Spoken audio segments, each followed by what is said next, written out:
मेरे सभी प्रिय साथियों को मेरा प्यार भरा नमस्कार। और आज की वीडियो में हम लोग डिस्कस करेंगे जॉन मिल्टन को। अच्छा, आज की वीडियो की खासियत बात यह है कि अब तक 2001 से लेकर के 2021 तक जितने भी टीजीटी के एग्ज़ाम में जॉन मिल्टन पर आधारित क्वेश्चन पूछे गए हैं, इस वीडियो में सिर्फ उन्हीं क्वेश्चन को मैंने इंक्लूड किया है।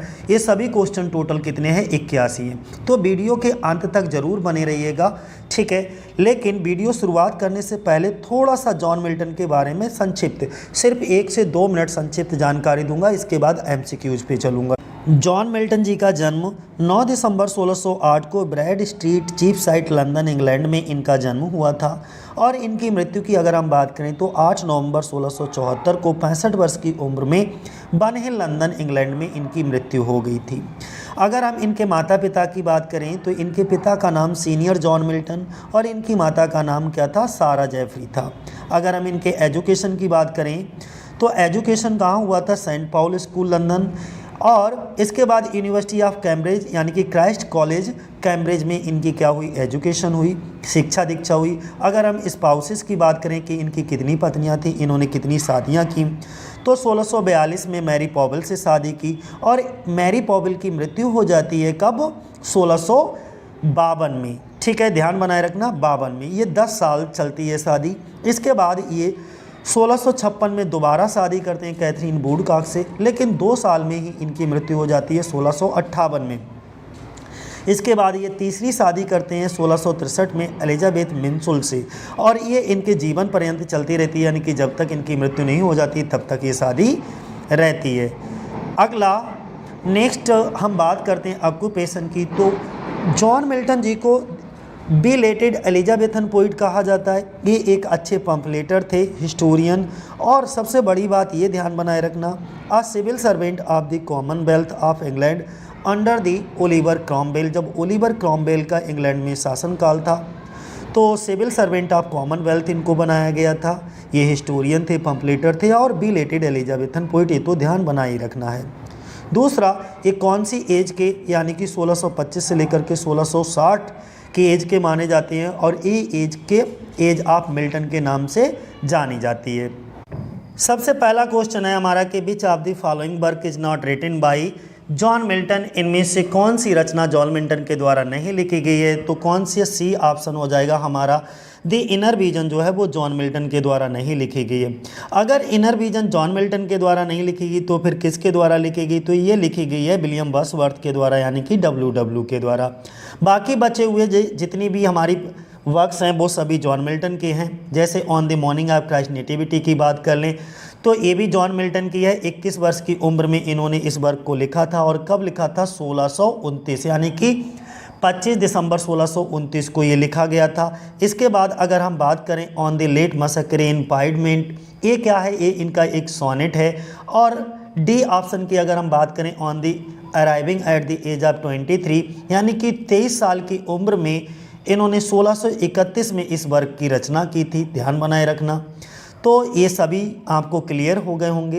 दूसरे नंबर का क्वेश्चन हमारा है कि which of the following is a pastoral elegy. इनमें से कुछ वर्क दे रखे हैं, इनमें से कौन सी पास्टोरल एलेजी है? तो लैसिडस है। कौन सी है? लैसिडस। लैसिडस लिखी गई 1637 में, लेकिन ये पब्लिश हुई थी 1638 में, ध्यान बनाए रखना। उसमें रिटन वाली डेट ज़्यादातर पूछी जाती है, 1637। अगला क्वेश्चन है हमारा कि lap me in soft Lydian airs marry to immortal verse such as the meeting soul my pierce in notes with many of binding bout. ये टीजीटी 2021 में पूछा गया है, और ये जो लिया गया था वो एल एलेग्रो से लिया गया था, ठीक है, ध्यान बनाए रखना। एल एलेग्रो और इल पेंसेर्सो ये दोनों पोइम हैं जो कि 1631 में ये दोनों आई हैं। एल एलेग्रो का मतलब होता है हैप्पी मैन और इल पेंसेर्सो का मतलब होता है मलंकलिक मैन, ठीक है, और ये दोनों जुड़वा बहनें कहलाई जाती हैं। अगला क्वेश्चन कौन सा है हमारा? 4th नंबर की अगर हम बात करें तो Milton on Shakespeare was published. जो मिल्टन है, मिल्टन की ऑन शेक्सपियर जो वर्क है वो कब पब्लिश हुआ है?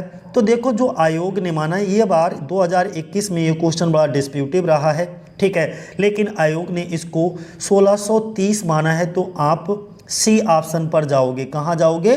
सी ऑप्शन पर, ठीक है, 1630। ये सभी हम 2021 की शुरुआत से लेके अब तक सभी, सबसे पहले 2021 हम आपके साथ डिस्कस करेंगे, फिर 2016, 13, 11, 10, 9 इस तरीके से हम आपको डिस्कस करेंगे और लास्ट 2001 तक पहुंचेंगे। यानी कि 2001 तक जॉन मिल्टन के ऊपर जितने भी टीजीटी में क्वेश्चन पूछे गए हैं वो सभी एक ही वीडियो में हम आपको बता देंगे। ठीक है, हमने क्या बताया, पांचवा क्वेश्चन हमारा कौन सा है कि which of the following work is not written by John Milton. अब कि इस तरीके के क्वेश्चन खूब पूछे गए। ठीक है, तो इस बार थोड़ा सा सभी के वर्क भी बहुत अच्छे से तैयार करके आपको जाना है कि इनमें से कौन सा, 4 वर्क दे रखे हैं, इनमें से कौन सा वर्क जो है वो जॉन मिल्टन के द्वारा नहीं लिखा गया है। तो देखो, एरोपेजेटिका जॉन मिल्टन का है, ऑफ एजुकेशन जॉन मिल्टन का, ऑन शेक्सपियर ये भी जॉन मिल्टन का है, लेकिन Alma the progress of mind ये जॉन मिल्टन का नहीं है। तो डी ऑप्शन हमारा सही हो जाएगा। अगला क्वेश्चन हमारा कौन सा है, thou hadst a voice whose sound was like the sea pure as the naked heaven majestic free the above lines are written for. ये जो ऊपर की लाइनें हैं वो किसके लिए लिखी गई, जॉन गॉल्सवर्दी के लिए, जॉन मिल्टन, विलियम शेक्सपियर या विलियम वर्ड्सवर्थ। तो ये जॉन मिल्टन के लिए लिखी गई हैं। किसके लिए लिखी गई हैं, बी ऑप्शन हमारा क्या हो जाएगा, सही हो जाएगा। अगला क्वेश्चन है हमारा कि they also serve who only stand and wait occurs in which of the following poem. ये जॉन मिल्टन के द्वारा लिखी गई एक ऑन इज ब्लाइंडनेस है। ठीक है, उस पोइम की ये लाइनें ली गई हैं। तो ए ऑप्शन हमारा क्या होगा, सही होगा। अगला क्वेश्चन है हमारा कि they also serve who only stand and waits. ये भी लाइनें कहाँ से ली गई, on is blindness by John Milton. ठीक है, डी ऑप्शन। ये देखो 16 का, इस बार टीजीटी का जो 16 का है वो 21 में डिक्टो क्वेश्चन वैसे ही रिपीट हो रहे हैं, तो इसलिए प्रीवियस ईयर भी जरूर देख करके जाइएगा। अगला, which of the following poem is not composed bye John Milton. इनमें से कौन सी पोइम जो है वो जॉन मिल्टन के द्वारा नहीं लिखी गई है। तो देखो, ट्रू लव जो है वो जॉन मिल्टन की नहीं है, बाकी on is blindness, L'Allegro, Il Penseroso ये सभी जॉन मिल्टन की हैं। अच्छा, ट्रू लव, इसकी पहली लाइन है let me not to the marriage of true minds, ये विलियम शेक्सपियर की है। ठीक है, सोनेट है। अगला question, through which work does Milton intend to justify the ways of God to man. इसमें कौन सा, पैराडाइज लास्ट की ये लाइनें हैं, कहाँ की हैं, पैराडाइज लास्ट की, और बहुत इंपॉर्टेंट है, to justify the way of God to man. ठीक है, डी ऑप्शन हमारा क्या हो जाएगा, सही हो जाएगा। 11 नंबर क्वेश्चन की अगर हम बात करें तो in which work of John Milton does the character Delilah appear. इनमें से कौन से वर्क में डिलीला नाम की कैरेक्टर जो है वो नज़र आती है। तो कौन सा वर्क होता है वो, सैमसन एगोनिस्ट में डलीला नाम की कैरेक्टर नज़र आती है।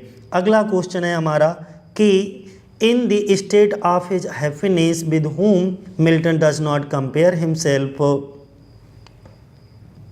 अंधेपन की स्थिति में जॉन मिल्टन अपनी तुलना किससे नहीं करते हैं। तो दोस्तों, किससे नहीं करते हैं, लैसिडस से नहीं करते हैं, बाकी तीनों से करते हैं। ठीक है, ध्यान बनाए रखना। बाकी 3 कौन से हैं, ब्लाइंड्स, ठीक है, मकोनाइट्स और ब्लाइंड थीमेसिस, इसके बाद टायरेसियस एंड फिनिस, इन तीनों से करते हैं, लैसिडस से नहीं करते। ए ऑप्शन हमारा हो जाएगा।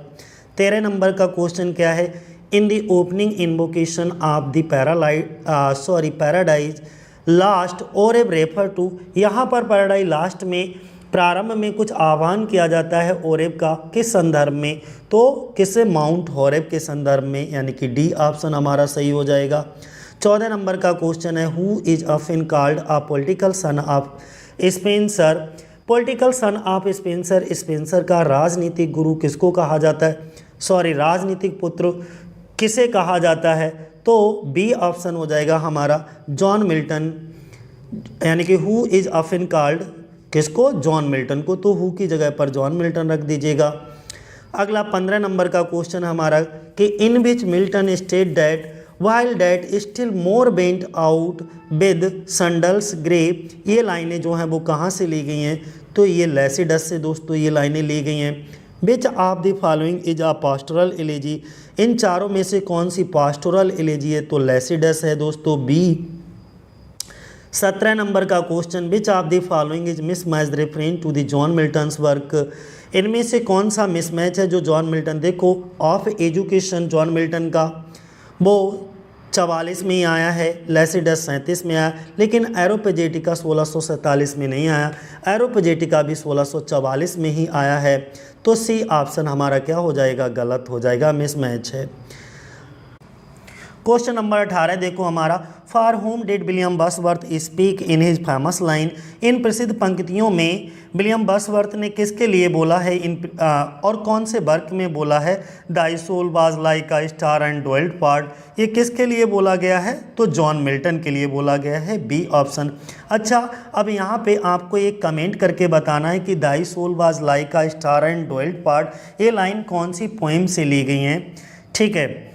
अगला क्वेश्चन है हमारा कि Milton's Paradise Regained take its theme from, Milton की जो पैराडाइज रीगेंड है इसकी थीम कहाँ से ली गई है, तो इसकी थीम कहाँ से ली गई है, सेंट ल्यूक्स गॉस्पेल से इसकी थीम को लिया गया है। 20 नंबर का क्वेश्चन है कि which of the following statement is true about John Milton on his blindness, तो ऑन हिज ब्लाइंडनेस में मिल्टन के बारे में निम्नलिखित में से कौन सा कथन सत्य है, देखो तो कौन सा कथन सत्य है, लिखा है on his blindness is a precursor to Lycidas, यानी कि ऑन हिज ब्लाइंडनेस लैसिडस का पूर्ववर्ती है, प्रीकर्जर है, पहले आई है, नहीं, ठीक है। अगला, on his blindness is a curtal sonnet, A B जो है कर्टल सोनेट, कर्टल का मतलब तो छोटा संक्षिप्त सोनेट है, नहीं, ठीक है। अगला, मिल्टन ने अपने सोनेट का कोई शीर्षक नहीं दिया, तीसरे में ध्यान से देखो कि Milton did not give a title to his sonnet, the title on his blindness is given the later anthologies, यानी कि जो ऑन हिज ब्लाइंडनेस शीर्षक है बाद के जो भी एंथोलॉजिस्ट थे उनके द्वारा ये टाइटल दिया गया, तो यही बात बिल्कुल सही है, तो सी ऑप्शन हमारा क्या हो जाएगा, सही हो जाएगा। 21 नंबर का क्वेश्चन देखो क्या बोला गया है, 21 नंबर पे बोला गया है कि who remarked about his father as given below, my father destined me from my infancy to the study of polite literature which I embraced with such avidity that from the age of 12 I hardly ever retired from my book before midnight. ये John Milton अपने बारे में खुद कहते हैं, क्योंकि ये थोड़ा सा पढ़ाकू टाइप के थे, तो ये कहते हैं शायद जहाँ तक मुझे याद है कि मैं कभी भी जो है अपना 12 बजे से पहले कभी भी बिस्तर पर सोने के लिए नहीं जाता, अर्थात 12 बजे तक मैं पढ़ाई करता रहता, तो ए ऑप्शन सही हो जाएगा। ये रिमार्क किसने कहा अपने बारे में, who remark about his father as given, यानी कि किसने अपने पिता के बारे में नीचे दी गई टिप्पणी की कि मेरे पिता ने मुझे बचपन से ही विनम्र साहित्य के अध्ययन के लिए नियत किया, जिसे मैंने इतनी उत्सुकता से अपनाया कि 12 वर्ष की आयु से मैं शायद ही कभी आधी रात से पहले अपनी पुस्तकों से दूर होता था, तो जॉन मिल्टन। अगला क्वेश्चन हमारा 22 नंबर पे अगर हम बात करते हैं तो क्या है कि which of the following work is not written by John Milton, फिर से Areopagitica of education on Shakespeare, ये सभी जो हैं जॉन मिल्टन के हैं, लेकिन एक वर्क जॉन मिल्टन का नहीं है, कौन सा, अल्मा और द प्रोग्रेस ऑफ माइंड, ये भी रिपीट हुआ 2016 का, डिक्टो 2021 में रिपीट हुआ दोस्तों। अगला, which of the following work is not written by John Milton, इनमें से कौन सा वर्क जो है वो जॉन मिल्टन के द्वारा नहीं लिखा गया, on the morning of Christ nativity, the passionate pilgrims, ये जो पैशनेट पिलग्रिम्स है यही जॉन मिल्टन के द्वारा, ये विलियम शेक्सपियर का पैशनेट पिलग्रिम्स, बाकी तीनों जॉन मिल्टन के हैं, ठीक है। On the late massacre in parliament, on his blindness, ये तीनों जॉन मिल्टन के हैं। 24 नंबर का क्वेश्चन देख लो, who said in Paradise last book first, यानी कि पैराडाइज लास्ट बुक को फर्स्ट में किसने कहा कि Milton belongs to the devil's party without knowing it, Milton बिना जाने ही डेवल्स की पार्टी से ताल्लुक़ रखते हैं, ये बात किसने कही, विलियम ब्लैक ने कही थी, तो बी ऑप्शन हमारा क्या हो जाएगा, सही हो जाएगा।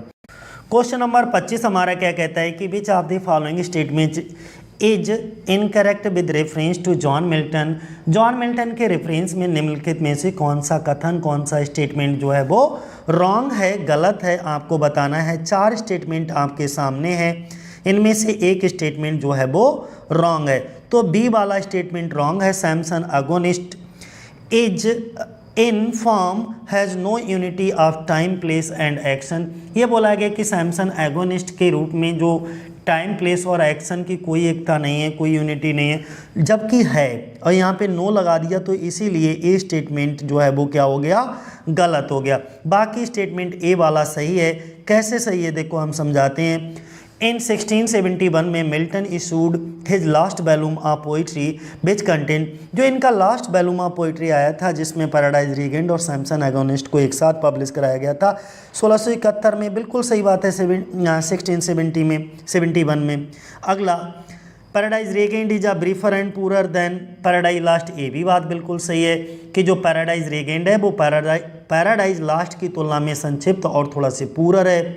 अगला, Lycidas has the colour and music of the best Spenserian verse. ये भी बात बिल्कुल सही है, तो बी पर जाएंगे हम लोग। 26 नंबर का क्वेश्चन है हमारा, the word that complete the famous line better to reign in hell than serve in heaven, यानी कि सी ऑप्शन होगा। कौन सा शब्द है जो इस प्रसिद्ध लाइन को कंप्लीट करता है? तो हेवन अगर यहाँ पर लिख दिया जाए तो ये लाइन जो है कंप्लीट हो जाएगी। ये लाइन जो है वो किसके द्वारा बोली गई है ये आपको कमेंट करना है पैराडाइज लास्ट में। ये बहुत ही प्रसिद्ध लाइन है, तो आपको ये कमेंट करके बताना है कि इस लाइन को बोला किसने है, ठीक है। अगला नेक्स्ट क्वेश्चन हमारा अगर हम बात करते हैं तो by what age had Milton became totally blind, कौन सी उम्र तक जॉन मिल्टन जो है वो पूरी तरीके से अंधे हो गए थे? तो 44 वर्ष की अवस्था में जॉन मिल्टन पूरी तरीके से अंधे हो गए, और वो सन थी दोस्तों 1652। 1652 इनके लिए बड़ा ट्रेजिडीपूर्ण रहा था। 1652 में ही इनकी पहली पत्नी की मृत्यु हो गई, 1652 में ही ये अंधे हो गए, और 1652 में ही इनके पुत्र का भी, इनके जो बेटा होता है उसकी भी मृत्यु हो जाती है। तो बड़ा दुखदायी रहती है 1652। अगला 28 नंबर की अगर हम बात करें तो Milton begins paradise last book first with, यानी कि जॉन मिल्टन पैराडाइज लास्ट को कैसे शुरू करते हैं? तो इन्वोकेशन से शुरू करते हैं। इन्वोकेशन का मतलब होता है आह्वान करना। जैसे हम कोई काम को करना शुरू करते हैं तो हम क्या करते हैं? इन्वोकेशन करते हैं, आह्वान करते हैं अपने देवी देवताओं का, या गणेश जी महाराज का आह्वान करके किसी भी बड़े कार्य का शुरू करते हैं। तो जॉन मिल्टन भी पैराडाइज लास्ट जैसे बड़े कार्य को करने जा रहे थे, लिखने जा रहे थे इतनी बड़ी रचना को, तो उन्होंने भी देवी देवताओं का आह्वान किया, जिसका भी किया हो, तो इन्वोकेशन से शुरुआत की थी पैराडाइज लास्ट बुक फर्स्ट की। सी ऑप्शन हमारा सही हो जाएगा। अगला क्वेश्चन है हमारा, Milton is most famous for as, तो ये ग्रैंड स्टाइल के लिए, जॉन मिल्टन अपने ग्रैंड स्टाइल के लिए जो है वो बहुत ज़्यादा प्रसिद्ध हैं। Paradise last book paradise lost is written in, paradise जो लास्ट है वो किस में लिखी गई? पैराडाइज लास्ट ब्लैंक वर्स में इसको लिखा गया है। बी ऑप्शन हमारा क्या होगा? सही हो जाएगा, ठीक है दोस्तों। 31 नंबर पे the famous line, what though the field be lost all is not lost, स्वर्ग अगर खो गया मुझसे तो इसका मतलब ये नहीं कि मेरा सब कुछ खो गया। ये वही बात होगी कि अगर मैं एक बार असफल हो गया तो इसका मतलब ये नहीं कि मेरा सब कुछ लुट गया हो, सब कुछ बर्बाद हो गया हो। तो ये फेमस लाइन किसके द्वारा बोली जाती है? कि सटन के द्वारा बोली जाती है। किसके द्वारा? सटन के द्वारा। In which of the following work did Milton promote freedom of speech and oppose licensing and censorship, यानी कि निम्नलिखित में से किस रचना में मिल्टन ने जो है अपोज किया था फ्रीडम ऑफ स्पीच को, और प्रमोट किया था फ्रीडम ऑफ स्पीच को और अपोज किया था लाइसेंसिंग एंड सेंसरशिप को? तो वो था हमारा एरोपेजिटी का। बी ऑप्शन हमारा क्या हो जाएगा? सही हो जाएगा। अगला क्वेश्चन है हमारा 33 नंबर पे, पैराडाइज लास्ट कंप्राइजेज बुक्स, यानी कि पैराडाइज लास्ट में टोटल कितनी पुस्तकें हैं? तो 12 पुस्तकें हैं टोटल। शुरुआत में जब ये लिखी गई थी तो इसमें 10 बुक्स थी, लेकिन जब ये दोबारा से रिपब्लिश हुई थी 74 में तो इसमें टोटल कितनी? 12 पुस्तकें। तो बी ऑप्शन हमारा क्या हो जाएगा? सही हो जाएगा। 34 नंबर पे, in which memory did Milton write methought I saw my late spouse संत, इसमें ये बोला गया है कि जॉन मिल्टन ने किसकी याद में ये सोनेट लिखा था?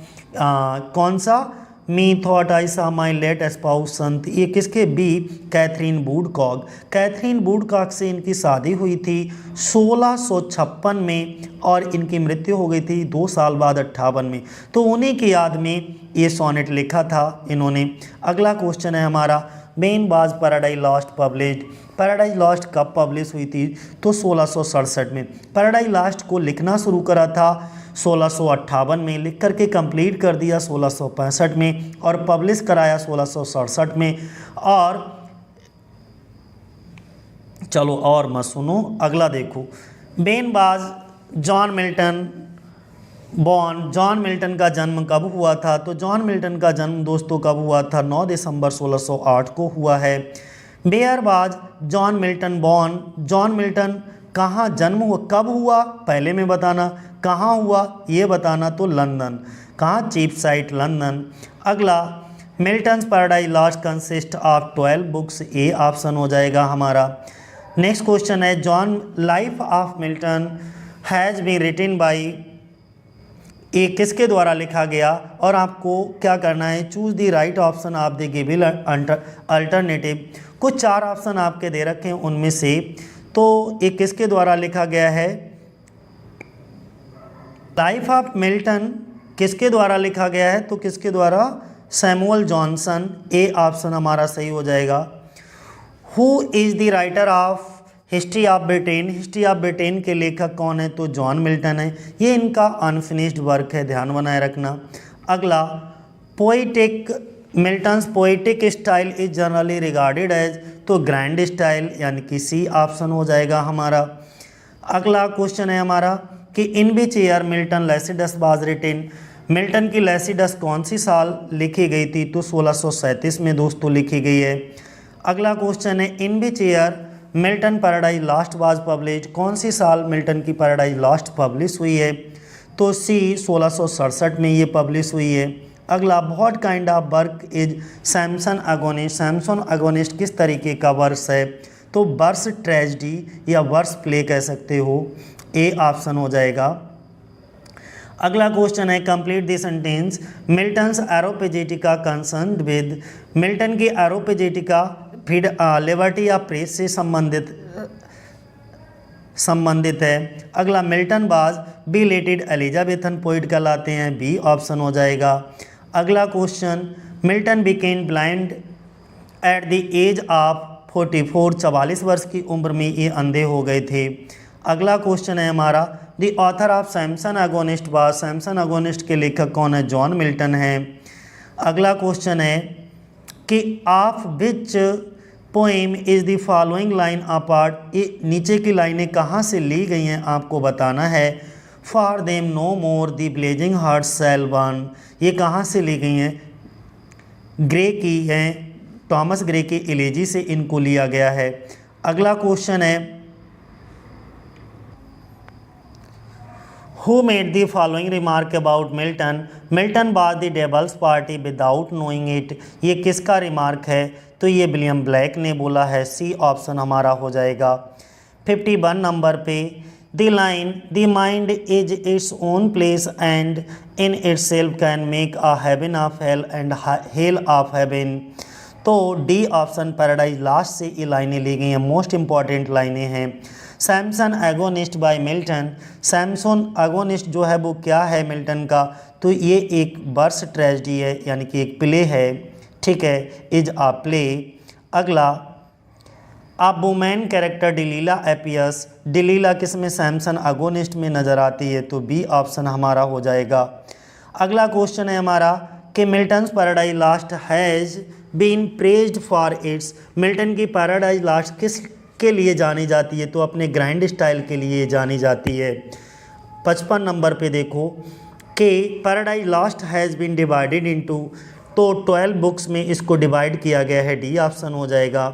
Others avoid our question thou art free refers to, एक किसको रेफ़र किया गया है? तो जॉन मिल्टन ने विलियम शेक्सपियर को रेफ़र किया है, ठीक है। अगला, they also serve who only stand and wait, they also on is blindness का जॉन मिल्टन के द्वारा लिखा गया सोनेट है ये, ठीक है, डी ऑप्शन हमारा सही हो जाएगा। मिल्टन्स पैराडाइज लॉस्ट, मिल्टन की paradise lost is a notable for its autobiographical passages, यानी कि बी ऑप्शन हमारा सही होगा। 59 नंबर पे, who is the hero of paradise lost, paradise lost का हीरो कौन है? तो यार ये बड़ा कंफ्यूजिंग वाला रहता है, कई कई बुक्स में हमने देखा कि एडम रहता है और कई कई बुक्स में सैटर्न। अच्छा, ज़्यादातर सैटर्न ही माना गया है योग के द्वारा भी, तो आप सी पर ही जाओगे, सैटर्न। अगला क्वेश्चन कि who calls Milton god gifted organ voice of England. Milton को god gifted organ voice of England किसने कहा? तो टेनिसन ने बोला, अल्फ्रेड लॉर्ड टेनिसन। 61 नंबर पे बात करें तो one of the following work of Milton is a prose work mention date. इनमें से कौन सा जॉन मिल्टन का एक प्रोज वर्क है, आपको बताना है। तो ये कौन सा एरोपेजिटी का डी ऑप्शन हो जाएगा हमारा। अगला नेक्स्ट क्वेश्चन हमारा, one of the following poet बाज निकनेम्ड। इनमें से एक ऐसा पोइट है, कवि है, जिसको एक निकनाम दिया गया था द लेडी ऑफ क्राइस्ट करके बाय हिज फेलो, उसके साथियों के द्वारा। जो अंडर ग्रेजुएट जब ये पढ़ाई करते थे, इनके जो मित्रगण थे, साथी थे, वो इनको लेडी ऑफ द क्राइस्ट कह करके पुकारते थे। तो किसको कहा जाता था, ये किसका निकनेम है? तो जॉन मिल्टन का। अगला क्वेश्चन है हमारा, when the assault was intended the city is a sonnet written by. ये भी सोनेट किसके द्वारा लिखा गया? जॉन मिल्टन के द्वारा। सोनेट नंबर शायद 18 है, बट नॉट कन्फर्म, अपना क्लियर कर लेना। अगला क्वेश्चन है हमारा कि which of the following is a masque written by Milton. इनमें से कौन सा जो है वो मास्क है जो कि मिल्टन के द्वारा लिखा गया है? वो क्या है? कॉमस है। ठीक है, कॉमस। अगला क्वेश्चन हमारा कौन सा है कि इन विच पोइम डज, ध्यान बनाए रखना, on the morning of Christ nativity is a, on the morning of Christ nativity क्या है? तो odd on a morning of Christ nativity. हमने क्या बताया था, कब आया था? 1629 में, 25 दिसंबर 1629 को 21 साल की उम्र थी जॉन मिल्टन की। अगला, which of the following is a work of John Milton. इनमें से कौन सा वर्क जॉन मिल्टन का है? तो कौन सा है? तो द डॉक्ट्रिन क्रिस्टीना जो है वो क्या है? जॉन मिल्टन का है। बी ऑप्शन हमारा हो जाएगा।